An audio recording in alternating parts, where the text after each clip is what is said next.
the world-famous British detective series, Sherlock Holmes. A Study in Scarlet, Chapter 5. Our advertisement brings a visitor. Our morning's exertions had been too much for my weak health, and I was tired out in the afternoon. After Holmes' departure for the concert, I lay down upon the sofa and endeavoured to get a couple of hours' sleep. It was a useless attempt. My mind had been too much excited by all that had occurred, and the strangest fancies and surmises crowded into it. Every time that I closed my eyes, I saw before me the distorted, baboon-like countenance of the murdered man. So sinister was the impression which that face had produced upon me, that I found it difficult to feel anything but gratitude for him who had removed its owner from the world. If ever human features bespoke vice of the most malignant type, they were certainly those of Enoch J. Drebber of Cleveland. Stye recognized that justice must be done, and that the depravity of the victim was no condonement in the eyes of the law. The more I thought of it, the more extraordinary did my companion's hypothesis that the man had been poisoned appear. I remembered how he had sniffed his lips, and had no doubt that he had detected something which had given rise to the idea. Then again, if not poison, what had caused the man's death, since there was neither wound nor marks of strangulation? But, on the other hand, whose blood was that which lay so thickly upon the floor? There were no signs of struggle, nor had the victim any weapon with which he might have wounded an antagonist. As long as all these questions were unsolved, I felt that sleep would be no easy matter, either for Holmes or myself. His quiet, self-confident manner convinced me that he had already formed a theory which explained all the facts, though what it was I could not for an instant conjecture. He was very late in returning, so late that I knew that the concert could not have detained him all the time. Dinner was on the table before he appeared. "It was magnificent," he said, as he took his seat. "Do you remember what Darwin says about music? He claims that the power of producing and appreciating it existed among the human race long before the power of speech was arrived at. Perhaps that is why we are so subtly influenced by it. There are vague memories in our souls of those misty centuries, when the world was in its childhood." "That's rather a broad idea," I remarked. "One's ideas must be as broad as nature if they are to interpret nature," he answered. "What's the matter? You're not looking quite yourself. This Brixton Road affair has upset you." "To tell the truth, it has," I said. "I ought to be more case-hardened after my Afen experiences. I saw my own comrades hacked to pieces at Maiwand without losing my nerve. I can understand. There is a mystery about this which stimulates the imagination. Where there is no imagination, there is no horror. Have you seen the evening paper?" "No. It gives a fairly good account of the affair. It does not mention the fact that when the man was raised up, a woman's wedding ring fell upon the floor. It is just as well it does not." "Why?" "Look at this advertisement," he answered. "I had one sent to every paper this morning immediately after the affair." He threw the paper across to me, and I glanced at the place indicated. It was the first announcement in the Found column. In Brixton Road, this morning it ran, "A plain gold wedding ring, found in the roadway between the White Hart Tavern and Holland Grove. Apply Dr. Watson, 221 Bits, Baker Street, between 8 and 9 this evening." "Excuse me using your name," he said. "If I used my own, some of these dunderheads would recognize it and want to meddle in the affair." "That is all right," I answered. "But supposing anyone applies, I have no ring." "Oh yes, you have," said he, handing me one. "This will do very well. It is almost a facsimile. And who do you expect will answer this advertisement?" "Why, the man in the brown coat, our florid friend with the square toes. If he does not come himself, he will send an accomplice." "Would he not consider it as too dangerous?" "Not at all. If my view of the case is correct, and I have every reason to believe that it is, This man would rather risk anything than lose the ring.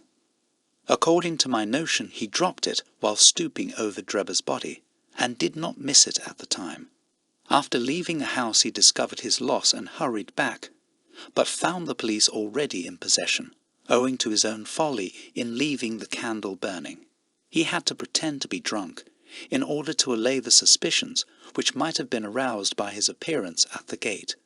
Now put yourself in that man's place. On thinking the matter over, it must have occurred to him that it was possible that he had lost the ring in the road after leaving the house. What would he do then? He would eagerly look out for the evening papers, in the hope of seeing it among the articles found. His eye, of course, would light upon this. He would be overjoyed. Why should he fear a trap? There would be no reason in his eyes why the finding of the ring should be connected with the murder. He would come. He will come. You shall see him within an hour. And then, I asked. Oh, you can leave me to deal with him then. Have you any arms? I have my old service revolver and a few cartridges. You had better clean it and load it. He will be a desperate man, and though I shall take him unawares, it is as well to be ready for anything. I went to my bedroom and followed his advice. When I returned with the pistol, the table had been cleared, and Holmes was engaged in his favourite occupation of scraping upon his violin. "The plot thickens," he said as I entered. "I have just had an answer to my American telegram. My view of the case is the correct one." "And that is?" I asked eagerly. "My fiddle would be the better for new strings," he remarked. "Put your pistol in your pocket. When the fellow comes, speak to him in an ordinary way. Leave the rest to me. Don't frighten him by looking at him too hard." "It is 8 o'clock now," I said, glancing at my watch. "Yes, he will probably be here in a few minutes. Open the door slightly. That will do. Now put the key on the inside. Thank you."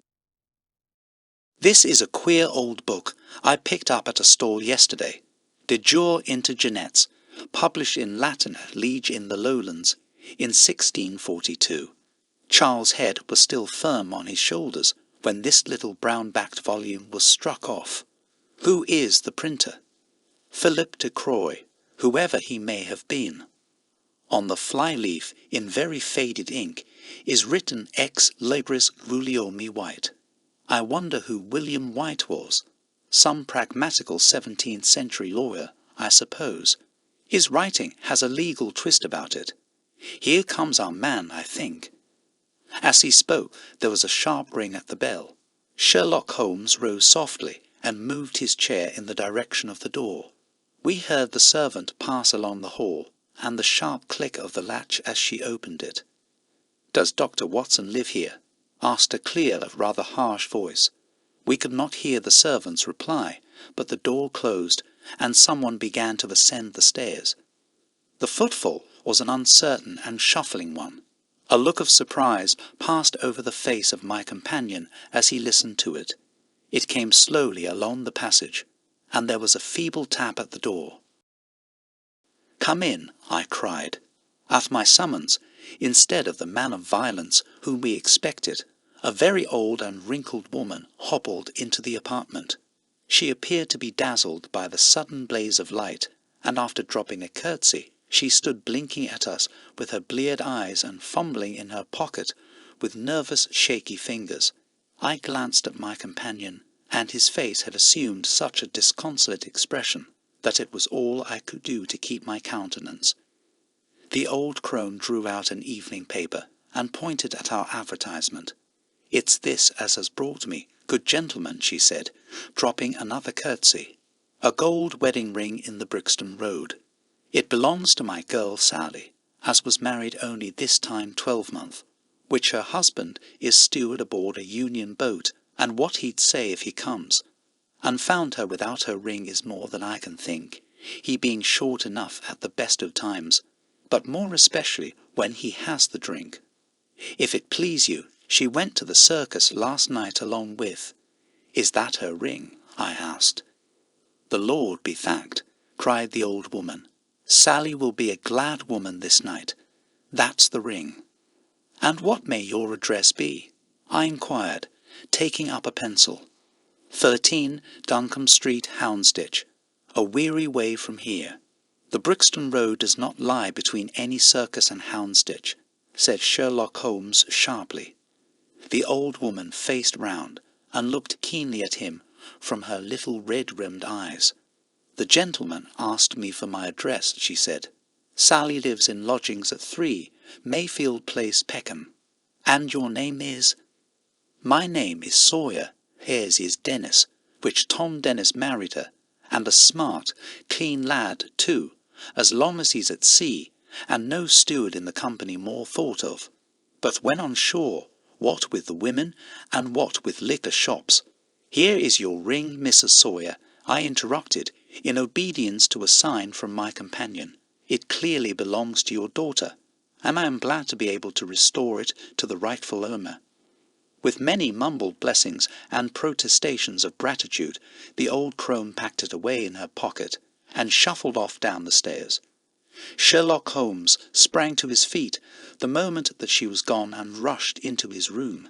He returned in a few seconds enveloped in an ulster and a cravat. "I'll follow her," he said hurriedly. "She must be an accomplice, and will lead me to him. Wait up for me." The hall door had hardly slammed behind our visitor before Holmes had descended the stair. Looking through the window, I could see her walking feebly along the other side, while her pursuer dogged her some little distance behind. Either his whole theory is incorrect, I thought to myself, or else he will be led now to the heart of the mystery. There was no need for him to ask me to wait up for him, for I felt that sleep was impossible until I heard the result of his adventure. It was close upon 9 when he set out. I had no idea how long he might be, but I sat stolidly puffing at my pipe and skipping over the pages of Henry Murger's Vie de Bohème. 10 o'clock passed, and I heard the footsteps of the maid as they pattered off to bed. 11, and the more stately tread of the landlady passed my door, bound for the same destination. It was close upon 12 before I heard the sharp sound of his latchkey. The instant he entered, I saw by his face that he had not been successful. Amusement and chagrin seemed to be struggling for the mastery, until the former suddenly carried the day, and he burst into a hearty laugh. "I wouldn't have the Scotland Yarders know it for the world," he cried, dropping into his chair. "I have chaffed them so much that they would never have let me hear the end of it. I can afford to laugh, because I know that I will be even with them in the long run." "What is it, then?" I asked. "Oh, I don't mind telling a story against myself. That creature had gone a little way when she began to limp and show every sign of being footsore. Presently she came to a halt and hailed a four-wheeler which was passing. I managed to be close to her so as to hear the address, but I need not have been so anxious, for she sang it out loud enough to be heard the other side of the street. 'Drive to 13 Duncombe Street, Houndsditch,' she cried. This begins to look genuine, I thought, and having seen her safely inside, I perched myself behind. That's an art which every detective should be an expert at. Well, away we rattled, and never drew rein till we reached the street in question. I hopped off before we came to the door, and strolled down the street in an easy, lounging way. I saw the cab pull up. The driver jumped down, and I saw him open the door and stand expectantly. Nothing came out, though. When I reached him, he was groping about frantically in the empty cab, and giving vent to the finest assorted collection of oaths that ever I listened to. There was no sign or trace of his passenger, and I fear it will be some time before he gets his fare. On inquiring at number 13, we found that the house belonged to a respectable paperhanger named Keswick, and that no one of the name either of Sawyer or Dennis had ever been heard of there. "You don't mean to say," I cried in amazement, "that tottering, feeble old woman was able to get out of the cab while it was in motion, without either you or the driver seeing her?" "Old woman be damned," said Sherlock Holmes sharply. "We were the old women to be so taken in. It must have been a young man, and an active one too, besides being an incomparable actor. The get-up was inimitable. He saw that he was followed, no doubt, and used this means of giving me the slip. It shows that the man we are after is not as lonely as I imagined he was, but has friends who are ready to risk something for him. Now, Doctor, you are looking done up. Take my advice and turn in." I was certainly feeling very weary, so I obeyed his injunction. I left Holmes seated in front of the smouldering fire, and long into the watches of the night I heard the low melancholy wailings of his violin, and knew that he was still pondering over the strange problem which he had set himself to unravel.